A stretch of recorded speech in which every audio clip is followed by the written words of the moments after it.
সম্প্রতি যুক্তরাষ্ট্রের সফরকালে অবৈধভাবে ক্ষমতা দখলকারী স্বৈরাচার ইউনূসের বিরুদ্ধে আওয়ামী লীগের প্রবাসী সমর্থকরা বিশাল বিক্ষোভ মিছিল আয়োজন করেন।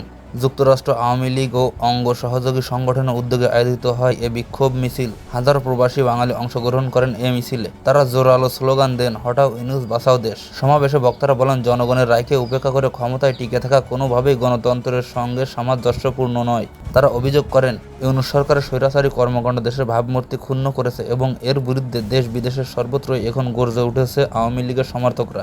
বক্তারা দৃঢ়ভাবে ঘোষণা করেন, আওয়ামী লীগের বিজয় আর দূরে নয়, জনগণই হবে চূড়ান্ত রায়দাতা। দেশীয় আন্দোলনের পাশাপাশি প্রবাসীদের এই শক্তিশালী অবস্থান স্পষ্ট করেছে যে আওয়ামী লীগের সংগ্রাম এখন শুধু সীমান্তের ভেতরেই সীমাবদ্ধ নয়, বরং আন্তর্জাতিক অঙ্গনেও প্রতিধ্বনিত হচ্ছে। মিছিল শেষে নেতাকর্মীরা ঐক্যবদ্ধভাবে শপথ নেন যে কোনো মূল্যে এই আন্দোলনকে বিজয়ে রূপান্তর করবেন। সুপ্রিয় দর্শক, এই বিষয়ে আপনাদের মতামত কি তা জানান বিস্তারিত কমেন্টে।